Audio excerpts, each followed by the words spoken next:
paso 1, que tiene que ver con los temas del poblamiento americano y los primeros pobladores del Perú. Entonces vamos a hablar hoy día acerca de lo que es primero el poblamiento americano. El poblamiento americano es el tema inicial del curso de historia del Perú, y en este tema pues vamos a tratar acerca de cómo los hombres llegaron de distintos continentes hasta el territorio peruano, ¿no? Cómo se origina la vida del hombre en América y en el Perú. Este tema tiene que ver justamente con eso, ¿no? Así se inicia la historia del Perú. Nosotros tenemos que entender desde cuándo se inicia la historia del Perú. La historia del Perú se inicia desde que los hombres llegaron al suelo peruano y empezaron a hacer actividades como la caza, la pesca, la recolección, etc. Pero para entender eso hay que saber cómo los hombres llegaron acá al territorio peruano. Y es por eso que vamos a hablar acerca primero del poblamiento americano. Sobre el poblamiento americano vamos a entender primero en qué época los hombres viajaron por toda la tierra y llegaron acá al territorio de América. En qué momento, en qué periodo, en qué etapa. Y justamente vamos a hablar de eso acá. Primero hay que entender que el poblamiento de América se produjo durante la era cuaternaria, durante el periodo llamado Pleistoceno. La era cuaternaria es la última era de la Tierra, que tuvo dos épocas o momentos: el Pleistoceno, que es la era del hielo, y el Holoceno, que es la era del calor. Durante el Pleistoceno, que es la era de hielo, se produjeron los distintos movimientos para el enfriamiento de la Tierra. Le llamaron las glaciaciones. Si nos pregunta qué son las glaciaciones, las glaciaciones son olas de frío que cubrieron toda la Tierra. La última ola de frío o glaciación que se desarrolló fue la glaciación de Wisconsin, ¿ok? Muy bien, ahora vamos a entender acá que durante la era de hielo o Pleistoceno se desarrollaba en el mundo la existencia de la megafauna, es decir, en el mundo, incluso en América, habían animales grandes, por eso se le llamó a todos ellos megafauna. La paleollama, el esmilodonte o tigre de dientes de sable, el toxodón, también el megaterio, perezoso gigante, el gliptodonte o armadillo gigante, etc. Eran los animales de la era de hielo. Como eran grandes e inmensos, a todo esto se le llamó pues la megafauna. Ahora, también durante la era de hielo se produjo en todo caso una conexión, un puente que va a unir dos continentes, Asia y América. Eso se le va a llamar el Istmo de Beringia. Y eso lo vamos a tratar más adelante. Bueno, vamos a hablar entonces acerca de los animales que estaban durante la era del hielo o megafauna. Acá tenemos justamente una imagen de esos animales. Tenemos el esmilodonte o tigre de dientes de sable. Tenemos el mastodonte, la paleollama, que era la llama de la era del hielo, el toxodón, que era como una vaca, el gliptodonte, que era el armadillo gigante, y el megaterio o perezoso gigante. De todos ellos, el megaterio era el animal más grande. Llegaba hasta la copa de los árboles y era herbívoro. Entonces, los hombres del mundo convivieron en muchas ocasiones con parte de estos animales. Y ahora vamos a hablar acerca de los primeros habitantes, ¿no?, que estaban viajando por la Tierra y van a llegar al continente americano. En el mundo se desarrollaba la época de la piedra o la era de la piedra. A eso se llamó el Paleolítico, Paleolítico superior. Durante la época del Paleolítico superior, en el mundo vivían grupos humanos denominados Homo sapiens, Cro-Magnon u Homo sapiens sapiens. Acá tenemos una imagen que refleja el tipo de hombre que vivía en esta época en el mundo y que va a viajar por toda la Tierra y llegará al continente americano. Acá hay algunas preguntas respecto a la imagen. Por ejemplo, la primera pregunta dice: ¿dónde habitan los hombres según esta imagen? ¿Cómo consiguen sus alimentos? ¿Cuántas personas viven juntas? ¿Qué actividades están realizando? Bueno, es una imagen que refleja preguntas y vamos a ver cuáles serían las respuestas, ¿no? Acá observamos en la pintura, en la imagen, que los hombres están viviendo en cuevas, ¿ya? Viven en unas cuevas, o sea, son trogloditas, están yendo de un lugar a otro lugar, o sea, son nómades. En la imagen se ve que han desarrollado algunas actividades, como por ejemplo, acá estamos viendo personas que están viniendo de una actividad que es la caza, o sea, son cazadores, son recolectores, también han desarrollado la pesca. Hay una gran cantidad, casi 25 personas, entre grupos humanos de 20 a 25. Esos grupos humanos se denominaban bandas. Las bandas fueron las primeras organizaciones sociales del mundo. Y también nos damos cuenta en la imagen que algunas de las personas que están acá en la banda están pintando en las paredes de las cuevas. O sea, están desarrollando lo que sería una pintura o arte rupestre. Esto es algo muy importante en esta época, la pintura y el arte rupestre, ¿no? Ahora también están haciendo fogatas, objetos de piedra, están tallando la piedra, o sea, están creando herramientas líticas o herramientas de piedra. Todas estas características las desarrolla el hombre del Paleolítico Superior, este tipo de hombre que salió de África y viajaba por todo el mundo, Europa, Asia, etc. Estos hombres viajando llegaron al continente americano. Estos son los tipos de hombres que llegaron acá. Ahora, vamos a hablar primero del autoctonismo o teoría autoctonista. El autoctonismo o teoría autoctonista es una teoría planteada por el argentino Florentino Amellino. Él sostenía que la cuna de la humanidad no era África, sino el continente americano. Él había encontrado unos huesos que según él pertenecían al hombre más antiguo de la Tierra. Él le llamó el Homo Pampeanus Argentinus. Según Amellino, el Homo Pampeanus Argentinus, que sería el hombre más antiguo de la Tierra, había salido pues de las pampas de Argentina. Había viajado por toda esta ruta y había llegado a otros continentes. Es decir, para Amellino, América y las pampas argentinas serían la cuna de la humanidad. Él incluso sostenía que en América se formó la evolución del ser humano. Él incluso habló de un cuadro evolutivo, un cuadro de la evolución del ser humano en América. Eso es lo que plantea este señor. Pero lógicamente, su resto humano, que él decía que era el hombre más antiguo, le puso un nombre. Le llamó el Homo Pampeanus Argentinus. Lógicamente él se estaba equivocando. Y vamos a ver pues que al final su teoría va a ser descartada. ¿Por qué? Porque los huesos que él había encontrado no pertenecían en este caso a un ser humano, sino pertenecían a combinaciones de esmilodonte, es decir, de un tigre dientes de sable. Entonces su teoría autoctonista quedó totalmente descartada, totalmente refutada. Eso hace que vamos a ver que surge otra teoría, la llamada teoría inmigracionista, es decir, la teoría que plantea que el continente americano es producto de la inmigración o llegada de hombres de distintas zonas del mundo. Esta teoría inmigracionista asiática la está planteando Alex Jadrika. Alex Jadrika, ¿qué sostiene? Él sostiene lo siguiente, que los hombres americanos han venido de Asia, han cruzado una ruta que se le llama el estrecho de Bering, ¿no? Y por esa ruta, que es el estrecho de Bering, los hombres viajaron y llegaron hasta la zona de América. ¿Y cómo se formó ese estrecho de Bering? Bueno, él plantea lo siguiente, que entre Asia y América, durante la era de hielo, el mar que estaba en esta zona se congeló. Prácticamente va a bajar el nivel del mar. La tierra se congela y el nivel del mar va descendiendo poco a poco y genera que se forma acá una ruta, en este caso de tierra, o una ruta terrestre.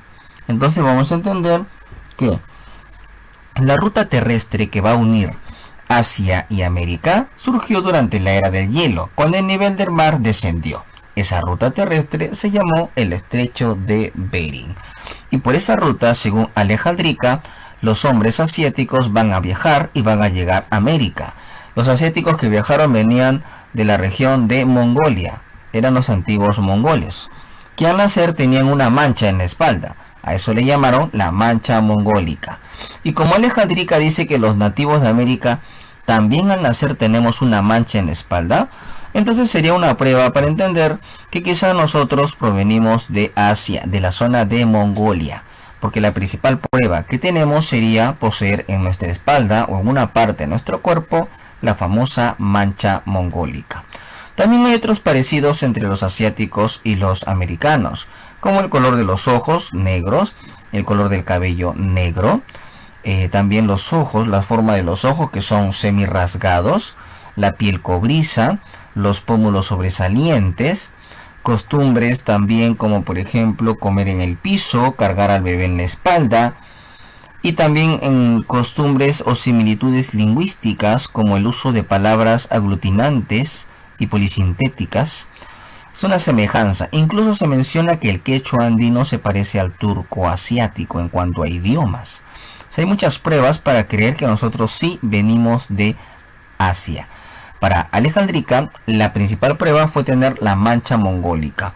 Por eso Alex Jadrika sostenía que nosotros solo venimos de la raza asiática. Su teoría fue considerada una teoría monorracial, así le llamaron, teoría monorracial. Pero no es la única teoría. También tenemos la teoría oceánica. La teoría oceánica plantea que nosotros hemos venido de la región de Oceanía. Esa teoría lo plantea el señor Paul Rivet. Paul Rivet es un estudioso francés que dice, por ejemplo, que los habitantes de piel oscura de la Melanesia, en la zona de Oceanía hay una zona que es la Melanesia. Paul Rivet dice que los habitantes de la Melanesia van a viajar pues por el mar utilizando canoas o piraguas y van a llegar hasta el continente americano. Eso es lo que plantea Paul Rivet. Ahora, de todo lo que él está planteando, vamos a ver cuáles son sus pruebas. Él dice, ¿no? Hay una similitud. Los habitantes de Melanesia se parecen a los americanos. ¿En qué se parecen ellos? En la piel oscura, la piel negroide, la forma del cráneo, alargado o glicocéfalo también, ¿no? Y aparte de eso, también en este caso hay un parecido en cuanto a las costumbres, ¿no? Por ejemplo, ¿qué tipo de costumbres?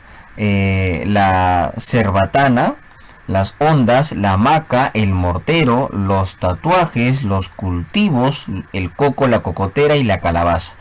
Este tipo de elementos culturales lo practican los hombres de Melanesia y los hombres de América también lo practican. Ese tipo de producción, en este caso cultural. Hay una semejanza. Hay una tribu americana brasileña llamada la tribu Lagoa Santa que tiene una costumbre parecida a los de Melanesia. Son de piel oscura, de cráneos dolicocéfalos, utilizan la cerbatana, cocotero, calabaza, etc. O sea, se parece bastante pues la tribu Lagoa Santa de Brasil a los de Melanesia, ¿no? Muy bien, entonces esas son las características. Ahora, vamos a mencionar algo más importante. La otra ruta, Paul Rivet también sostiene que los habitantes americanos vienen de Oceanía, pero de otra región. ¿De qué región sería? La región de la Polinesia.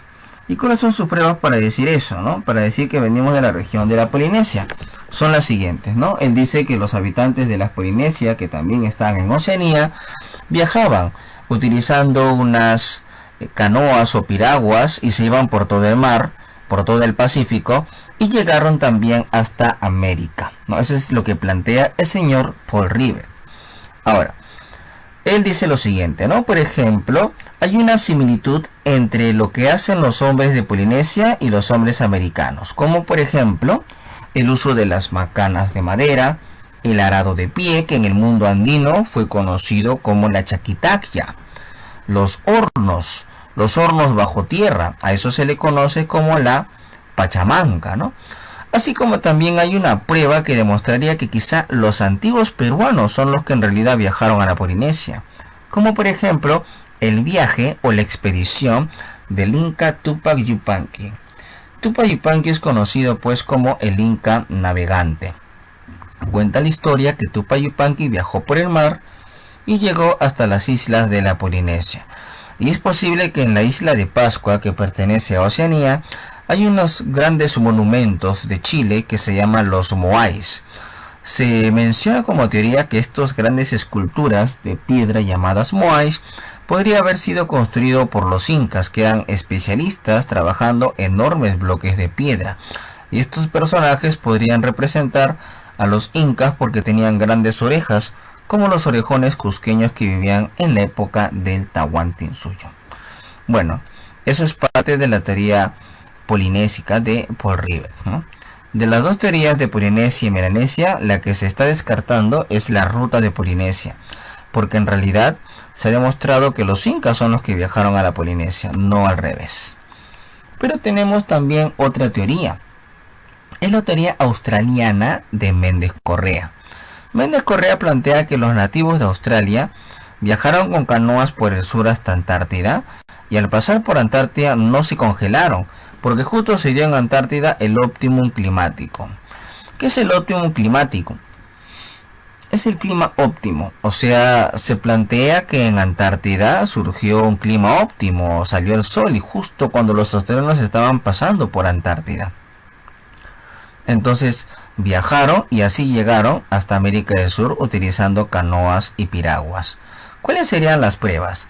cosas, costumbres que similares entre los australianos y los americanos, como por ejemplo, los australianos utilizan el boomerang, los zumbadores, tienen chozas con forma de colmena, también tienen semejanzas lingüísticas. Acá tenemos un boomerang, es una herramienta que utiliza el australiano y lo tienen también los nativos de América. Así también el color de la piel, el tener bastante barba y bigote, el tener el cabello crespo y los labios gruesos son características del australiano y el americano. Esta ruta de que el australiano pasó por Antártida fue descartada, ya que en Antártida no hay evidencia de la presencia de un hombre australiano, no existen pruebas. Entonces, si es que el habitante de Australia llegó a América, no fue por Antártida, posiblemente fue de manera directa por el Pacífico, por las islas de América, ¿no? Y aparte de estas teorías, que son la teoría asiática, que es la principal teoría, la oceánica y la australiana, tenemos nuevas hipótesis acerca de cómo los hombres viajaron y llegaron a nuestro continente americano.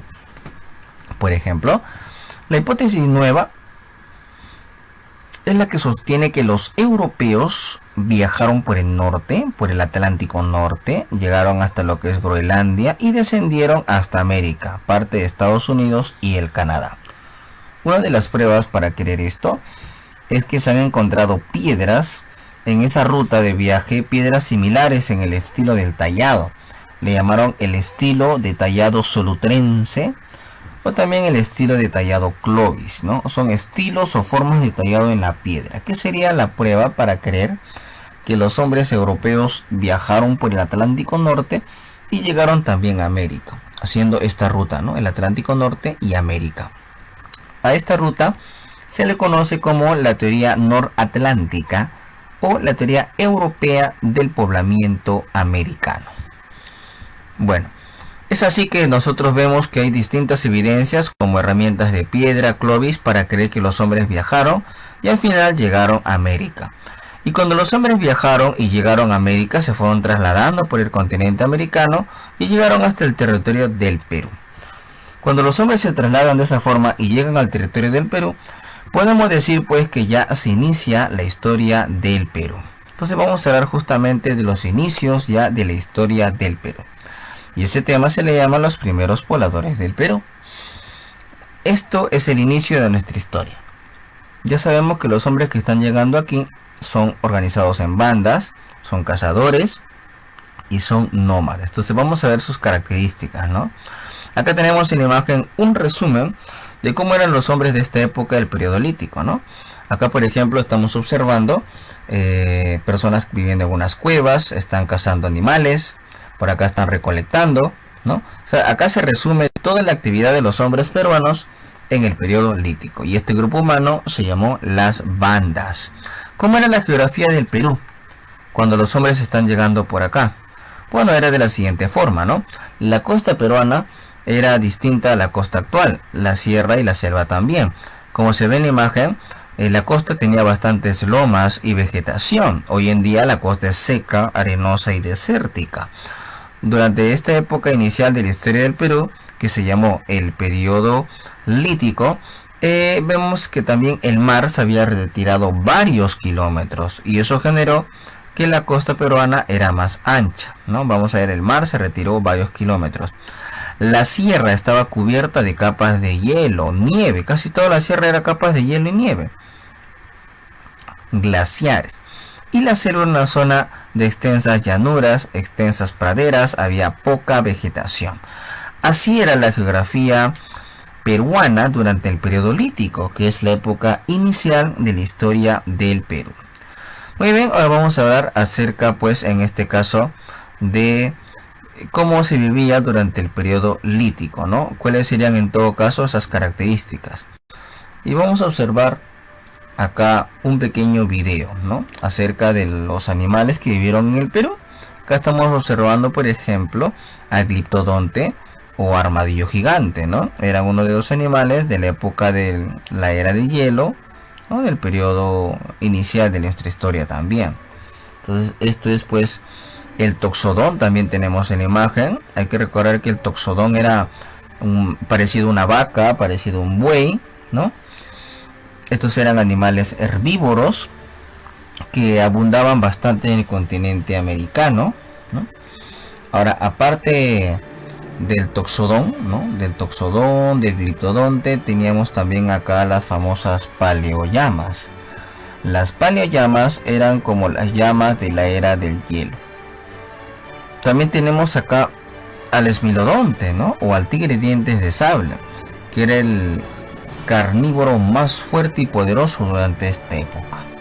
Estos eran los animales, y este es el megaterio o perezoso gigante. Llegaba hasta la copa de los árboles. Inmenso era el megaterio.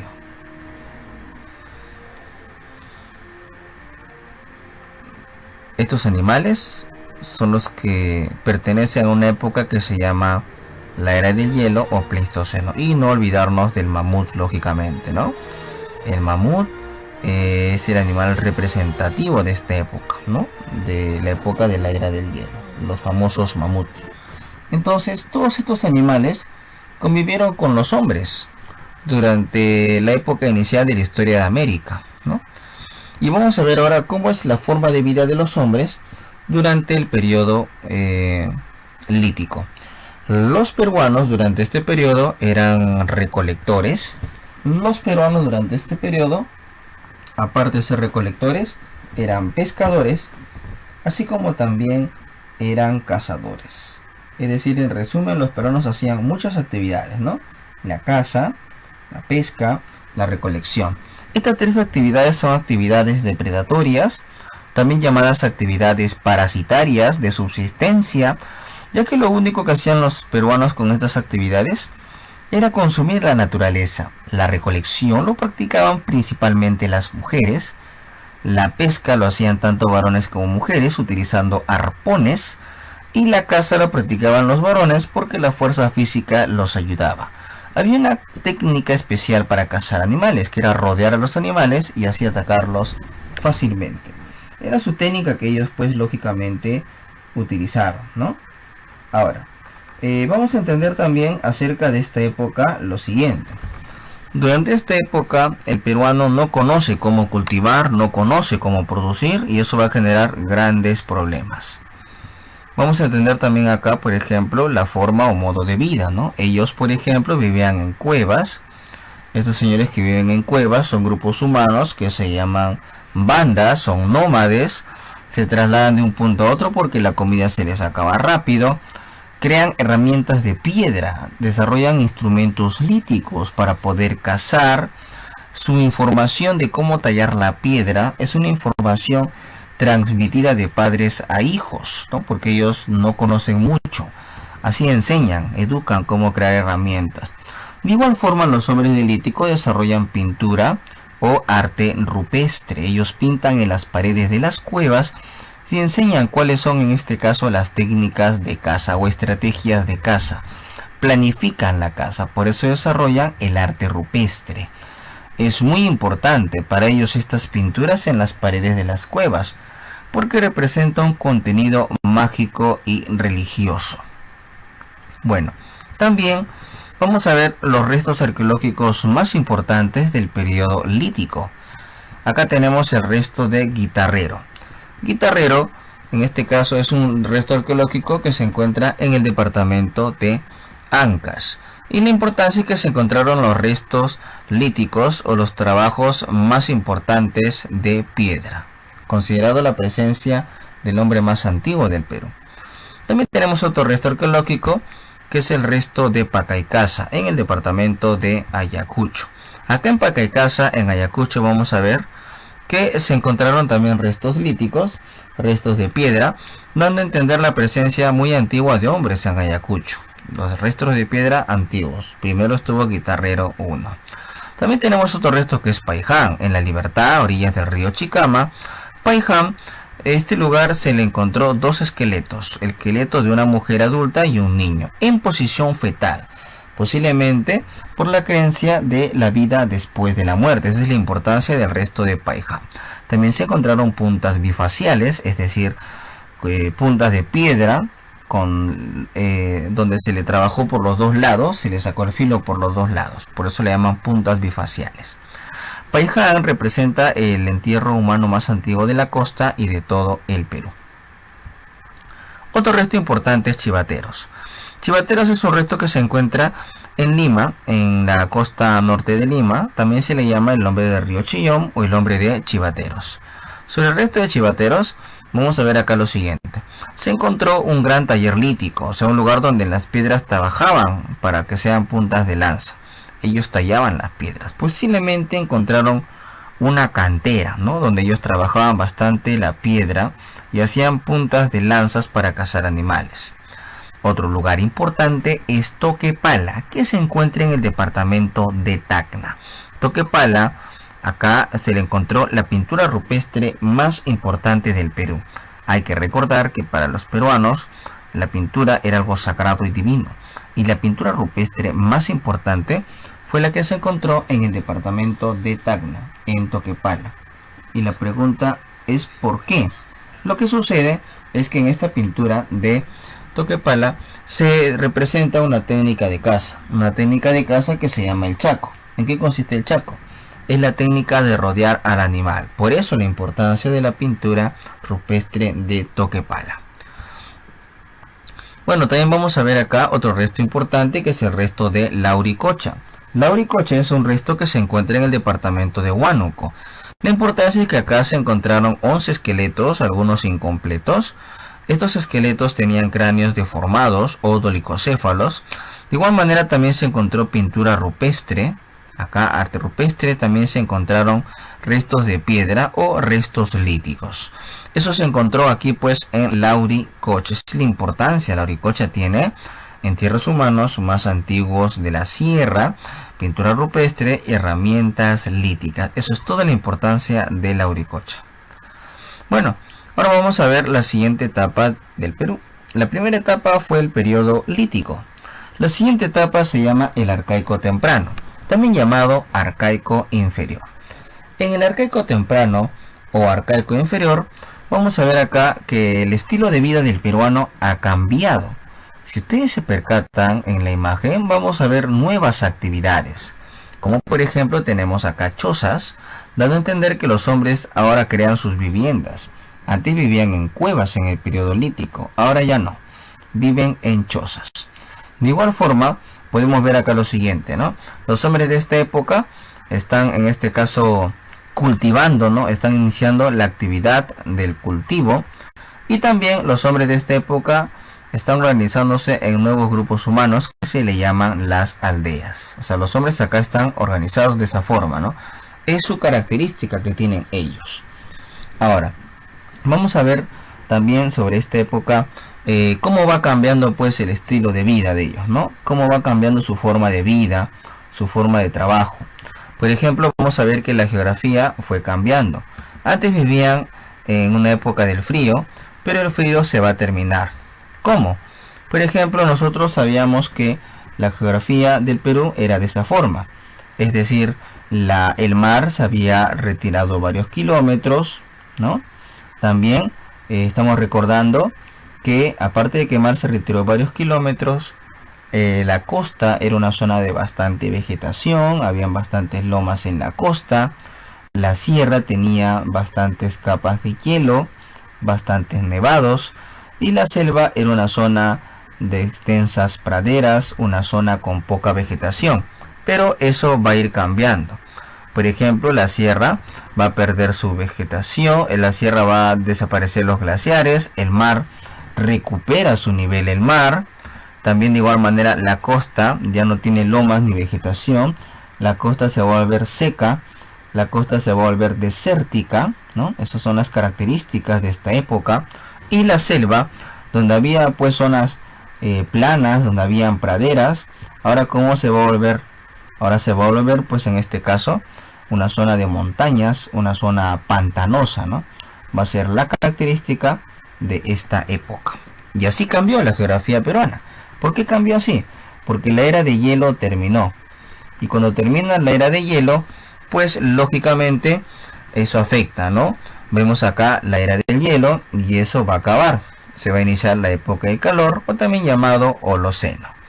Y vamos a ver acá, por ejemplo, que surgen animales propios, ¿no?, de la época. Surgen acá nuevas especies, surgen nuevos animales, ¿no?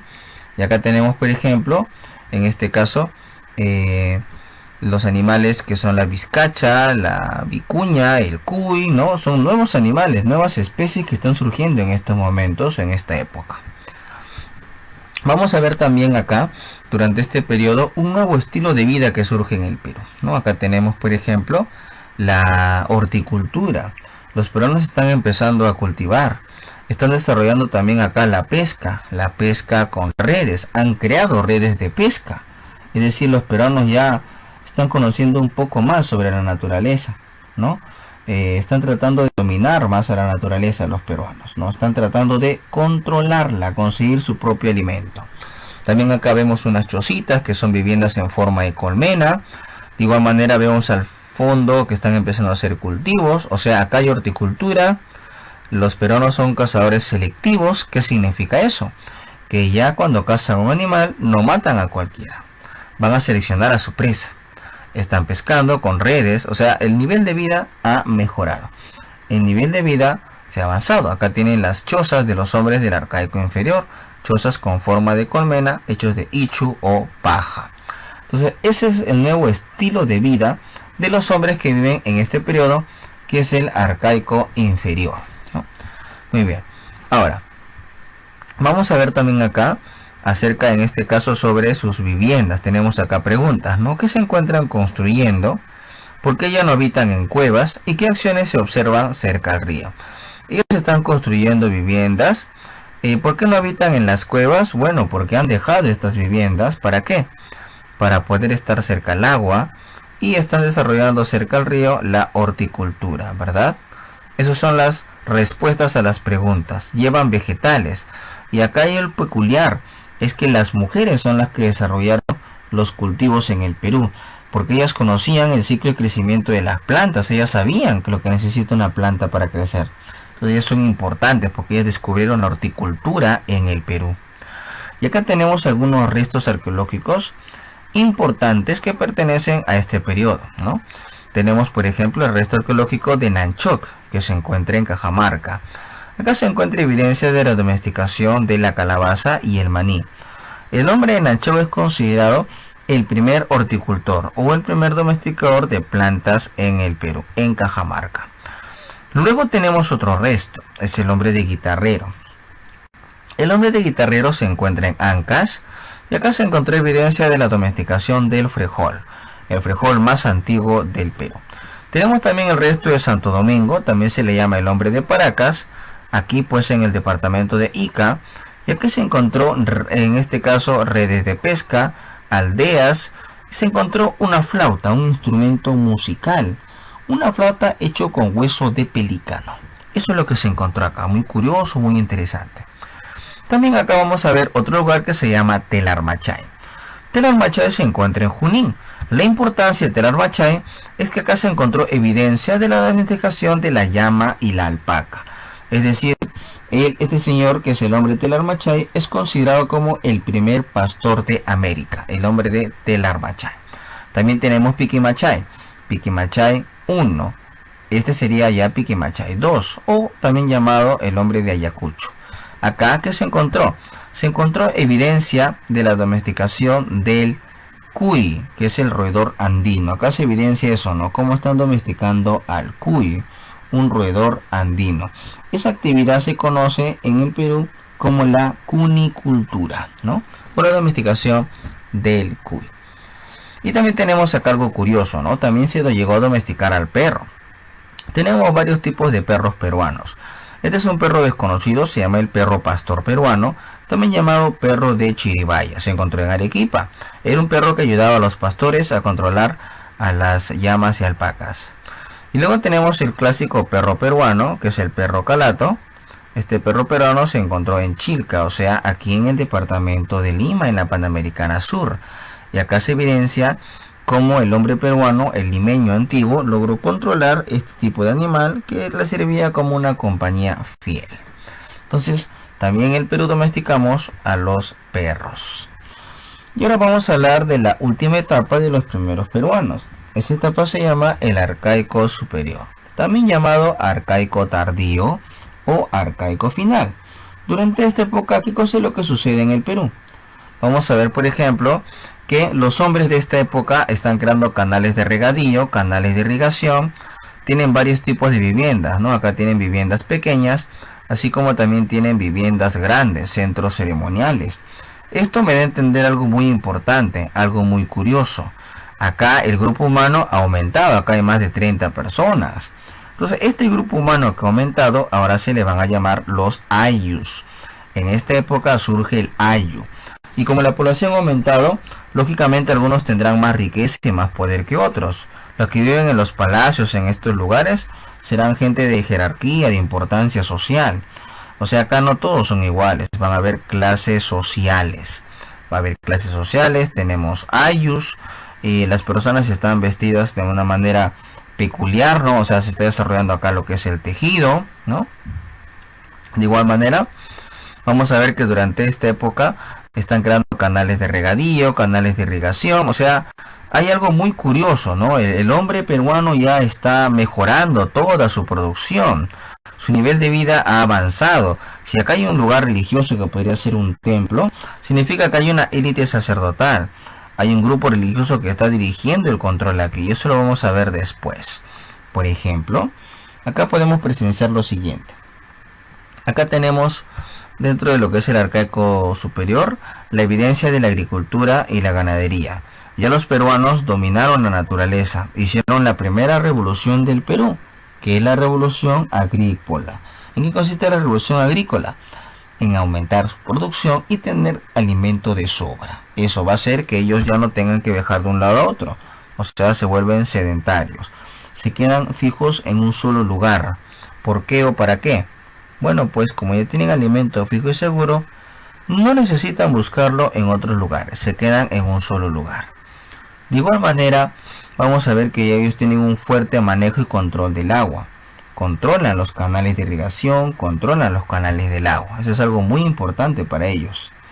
Ahora también hay que recordar sobre ellos que estas grandes construcciones que son pirámides evidencian las clases sociales que se dieron en esta época. Acá tenemos grandes clases sociales. Esto evidencia una clase alta, dominante, y abajo pues una clase dominada, una clase baja. De igual forma acá surge el tejido, ¿no? El arte textil. Tejido o arte textil. Eso es gracias a que ellos están cultivando lo que es, en este caso, el algodón, ¿no? Como ellos están cultivando el algodón, eso le permite a ellos tener ese tipo de tejidos con tintes de colores naturales. Es un gran avance que tienen ellos en esta época. Es una gran importancia lo que están desarrollando.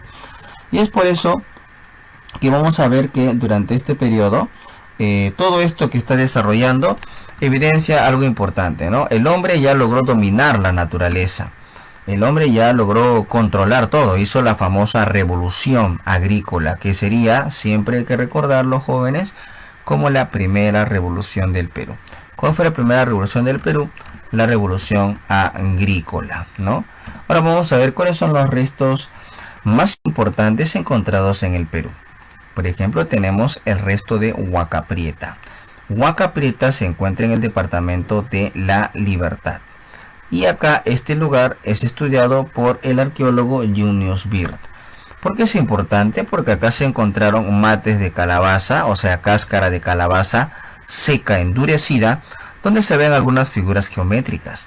También se encontró un tejido, considerado pues el tejido más antiguo del Perú, o sea, el arte textil más antiguo del Perú, donde se está representando la imagen de un animal muy curioso. ¿Qué animal? Es el cóndor. El cóndor es el animal representativo más antiguo que se ha visto en un lugar del Perú, la imagen del cóndor. Así como también se observa, aparte del cóndor, la imagen de serpientes. En este tejido o arte textil, considerado el más antiguo del Perú. Estamos hablando aproximadamente 2000 años antes de Cristo. Entonces, esa es la importancia del resto arqueológico de Huaca Prieta. Pero también tenemos otro resto, que es el resto de Cotox. Cotox es un resto que se encuentra en el departamento de, en este caso, Huánuco. Kotosh tiene dos fases de excavación o dos fases de construcción. Hay una fase de construcción que se llama Kotosh Mito.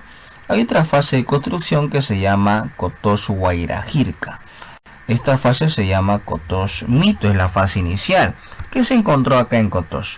Estudiado por Izumi Shimada, se encontró un templo que tiene hornacinas o ventanas pequeñas profundas, donde se observa esta escultura, la famosa escultura de las manos cruzadas.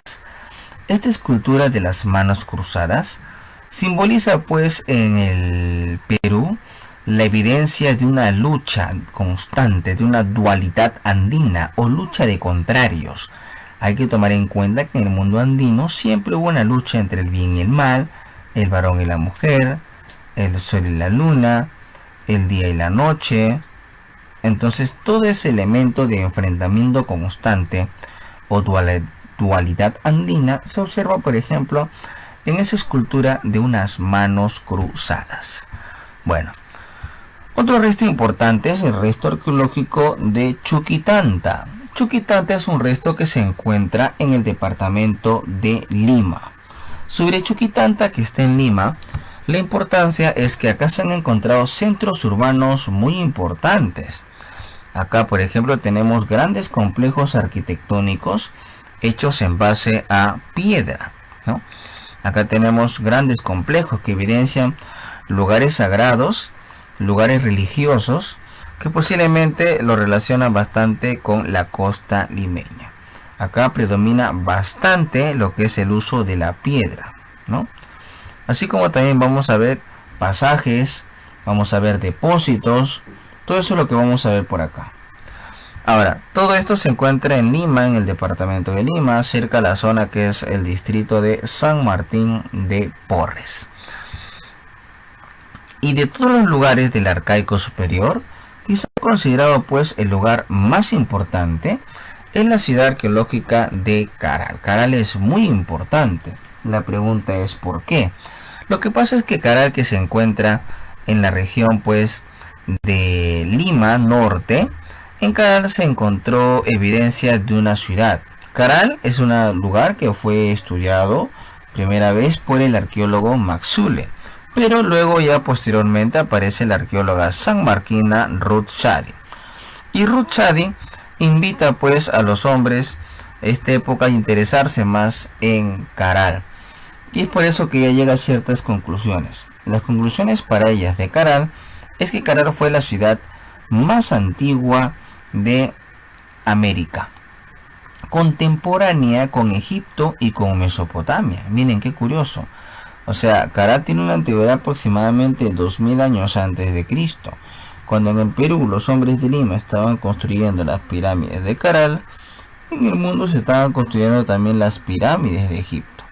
Y la ciudad de Caral, porque es una ciudad, es un complejo arquitectónico, sabemos que es una ciudad porque tiene barrios, tiene divisiones, donde posiblemente había una zona donde vivía la clase alta, la clase gobernante, mientras que había otra zona donde vivía pues el pueblo, el sector popular, los ayllus que trabajaban y laboraban. Ahora, también acá se han encontrado en la ciudad de Caral las llamadas xicras. ¿Qué son las xicras? Bueno, las xicras son unas bolsas de fibra vegetal, ¿ya?, que servían pues como pequeños sacos para poner piedra y utilizarlo pues como una base de las construcciones de las pirámides de Caral. Se encontró en la pirámide, en la parte alta de Caral, un cuerpo flexionado, amarrado con los brazos hacia atrás, posiblemente como ofrenda del templo de Caral. O sea, los hombres de Caral ya hacían también sacrificios humanos, enterraban personas en la pirámide. También se encontraron flautas en Caral. Flautas, 36 flautas, que dan a entender que el hombre de Caral también impulsó bastante el aspecto de la música.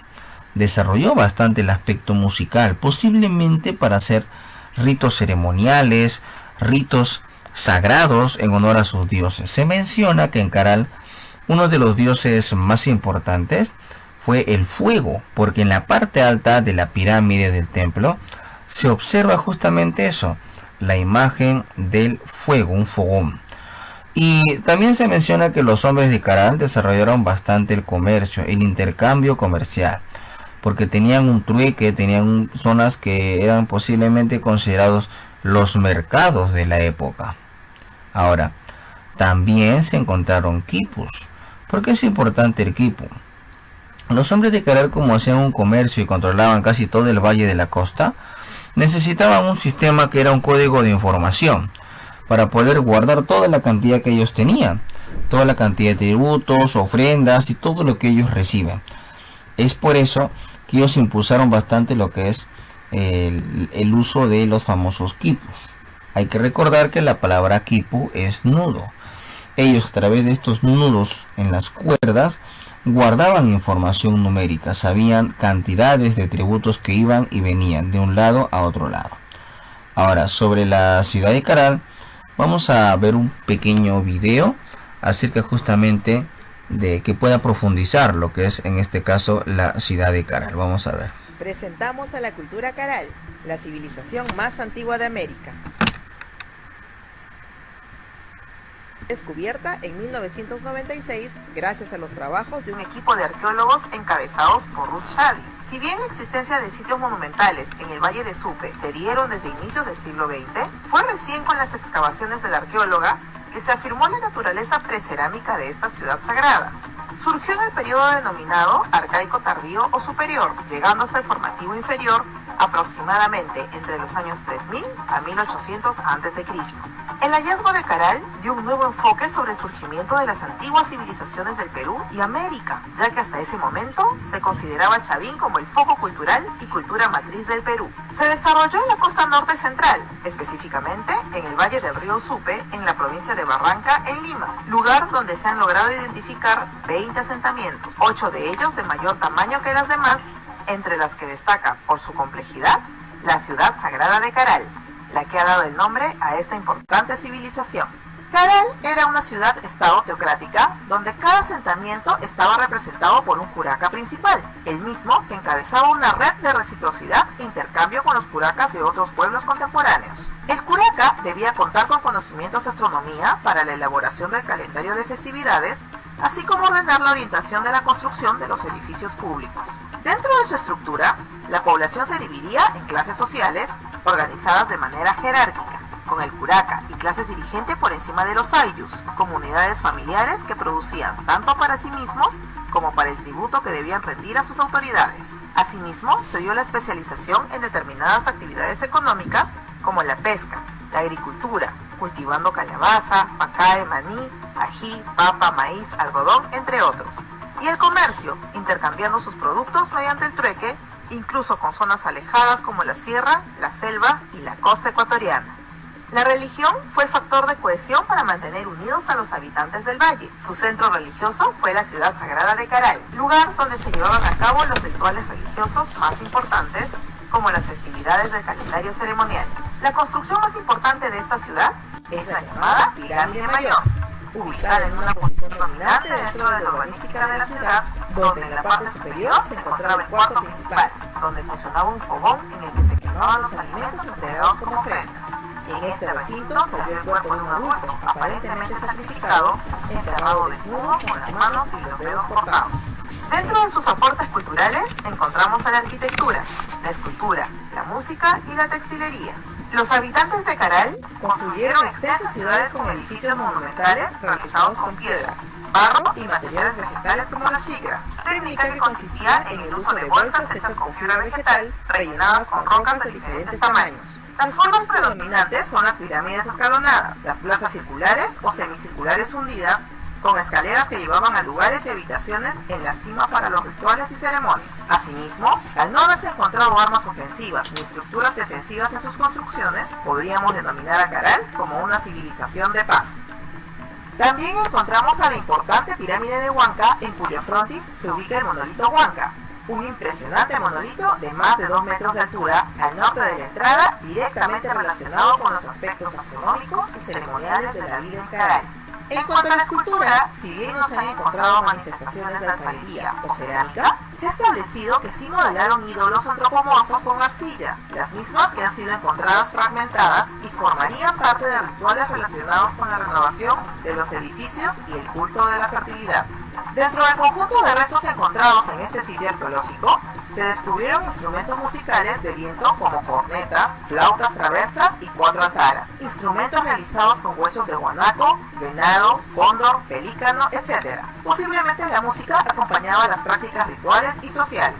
El desarrollo de la textilería se dio gracias al cultivo del algodón, ya que con la fibra de este producto se tejieron vestidos simples, sin decoración bajo la técnica del entrelazado y el torsal. También se elaboraron calzados, bolsas, sogas, redes de pescar, etc. El hallazgo de una mujer adulta con un ajuar funerario relacionado a la textilería evidenciarían que las mujeres desarrollaron actividades económicas de la misma forma que los hombres. A esta mujer, por ello, se le ha denominado maestra textilera. En este contexto debemos mencionar que en la pirámide llamada la galería se halló un resto textil cuya estructura se asemeja a lo que conocemos como un quipu, que era el conjunto de hilos con nudos que la cultura inca utilizó como instrumento de registro o estadística. Este hallazgo representaría su uso milenario desde antes de la existencia del Tahuantinsuyo. Hacia el año 1800 a.C., todos los asentamientos de la cultura caral fueron abandonados presuntamente como consecuencia de desastres naturales, como terremotos y el fenómeno del Niño. Este último había causado un gran colapso en la agricultura de los pobladores del valle. Sin embargo, el principio de reciprocidad, el calendario ceremonial, así como la organización familiar, servirían de base para las posteriores civilizaciones andinas, como el caso de Huari o los quechuas del Cusco. Muy bien, jóvenes, entonces como se observa pues en este pequeño video, nos hemos dado cuenta que Caral es una ciudad muy importante donde se encontró pues evidencia acerca de estatuillas de barro.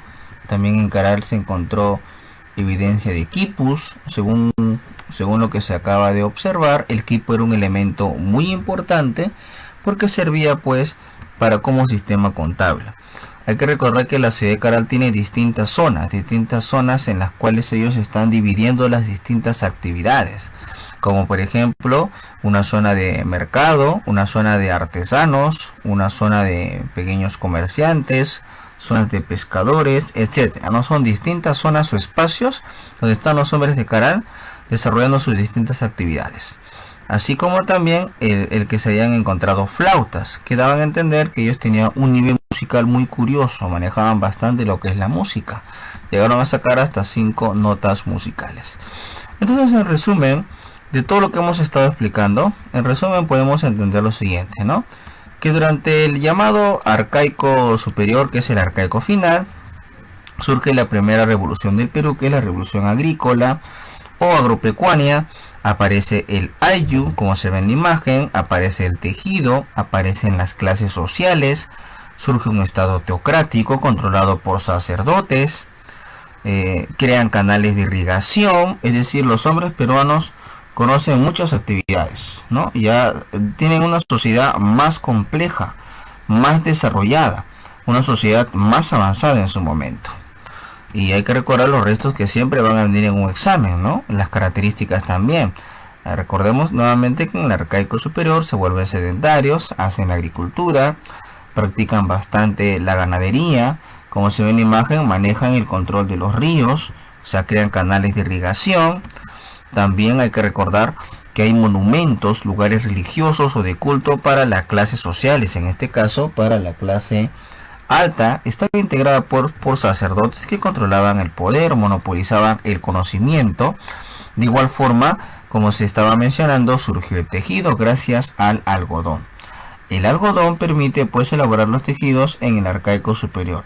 Lógicamente, los tejidos más finos y elegantes eran usados solo por la clase alta, solo por la clase adinerada. Ahora también hay que entender acá el resto arqueológico de Huaca Prieta, ¿no? Recordando que Huaca Prieta estaba en la Libertad, y Huaca Prieta era importante porque eran los mates de calabaza o mates pirograbados. Y acá en Huaca Prieta se encontró el tejido o el arte textil más importante del Perú, ¿no? El más antiguo, ¿no? Donde ya se mencionaba que estaba el cóndor y la serpiente, dando a entender que eran pues sus animales más importantes o sus animales más sagrados. También se había mencionado del resto de Cotos. Cotos, recordemos que tenía fases, ¿no? Cotos Mito y Cotos Guairajirca. Esta fase era la fase Cotos Mito, que se encontraba en la zona de Huánuco. Y la importancia pues era que acá se encontró el famoso templo de las manos cruzadas, ¿no? O recordemos nuevamente que el templo de las manos cruzadas era un templo que reflejaba la famosa dualidad andina, ¿no? O también conocida como la lucha de contrarios, el bien y el mal, el día y la noche, el varón y la mujer. Algunos le llaman incluso pues el yin yang andino, ¿no? Entonces es la importancia de Cotos, que ya lo estamos explicando. Otro resto importante que ya se había mencionado como para recordar es el resto de Chuquitanta, que se encuentra en Lima, estudiado por Federico Engel. Federico Engel, este señor que siempre está repitiéndose en otros restos arqueológicos, él es en este caso, arqueólogo. También hay un filósofo, Federico Engel, pero no hay que confundirnos, ¿no? Él es el arqueólogo, no es el filósofo Federico Engels, amigo de Carlos Marx, no, él es otra persona. Es un arqueólogo que estudia esta zona que es Chuquitanta, que está acá en el distrito de San Martín de Porres, el resto arqueológico de Chuquitanta, donde hay un templo conocido como el Paraíso. Es un complejo arquitectónico de esta época. Y acá tenemos, como se ve acá, gran cantidad de construcciones en las laderas de un cerro. Estas son las laderas de un cerro acá en Lima, en el cono norte de Lima. Y acá todo está en base a monumentos hechos de piedra. Generalmente se caracterizan por tener diseños rectangulares y cuadrangulares, ¿no? Si se percatan acá, tenemos pasajes rectos, pero con viviendas rectangulares y cuadrangulares, en base a, lógicamente, piedra. Todo esto es piedra, ¿no? Sabemos que en los restos arqueológicos del Perú, los que están en la costa, abunda el adobe. Y en la sierra, las construcciones que predominan o abundan, en este caso, es la piedra. Pero acá en Chuquitanta, en Lima, tenemos algo peculiar, algo particular, ¿no? No hay mucho adobe, acá se observan más las piedras. Y es posible que da a entender justamente que, si bien el adobe se utilizó mucho en las ciudades constructoras, en este caso en la costa, acá también vemos una excepción, ¿no? El uso de la piedra. Recordemos que acá tenemos incluso hasta fogones, ¿no? O sea, dando a entender que ellos también tenían dentro de este lugar que es Chuquitanta, zonas especializadas para el culto del fuego. Hay que recordar que el fuego es considerado pues una de las divinidades más antiguas, no solo del Perú, sino de toda América y del mundo. Por eso, así como en Caral habían fogones, aquí en Chuquitanta también tenemos estos fogones, ¿no? Que muestran una fuerte religiosidad. Por eso, de toda Lima, de todo el distrito de Lima, uno de los templos más importantes es el templo de Chuquitanta, ¿no? Bueno, y para terminar con este pequeño recuento de lo que hemos trabajado, porque los restos arqueológicos son los restos que siempre vienen bastante en los exámenes. Son cuestiones frecuentes de examen de admisión, entonces hay que tomar en cuenta. Nuevamente, para cerrar con Caral, hay que recordar que Caral es una ciudad contemporánea a Egipto, contemporánea a Mesopotamia, tiene una antigüedad de 2000 años antes de Cristo, ¿no? También hay que recordar sobre Caral que ya había sido estudiada por un arqueólogo. Acá en Lima está a orillas de un río, el famoso río o Valle de Supe. Ahí está Caral, que ya había sido estudiada por el arqueólogo Max Uhle, pero Ruchadi, que es de la Universidad de San Marcos, San Marquina, dio a conocer la antigüedad y la importancia de Caral a nivel del mundo. Caral es considerado el primer estado, es decir, en Caral hay una institución que controla la producción y controla la mano de obra campesina. Es un estado inicial, por eso le llaman acá estado prístino. ¿Qué son los estados prístinos? Son los estados iniciales que surgen acá, ¿no? Bueno, Y también hay que recordar que Caral tiene una plaza circular hundida, ese es su diseño de Caral, una plaza circular hundida con una pirámides truncas o escalonadas, con gran cantidad de almacenes para dar tributo y ofrenda, las xicras que eran bolsas de fibra vegetal para poner piedras y hacer construcciones en Caral. Las construcciones de Caral son antisísmicas, así como también las flautas pues que servían para hacer los famosos ritos ceremoniales de Caral. Todo eso es importante, pero hay algo que le faltó a Caral, le faltó cerámica. Y como Caral no está en una época con cerámica, se le llama a este periodo el precerámico. Ya recién cuando aparezca la cerámica en el Perú, ya vamos a pasar a otra etapa, que será pues el formativo andino, que eso lo vamos a ver en el siguiente video.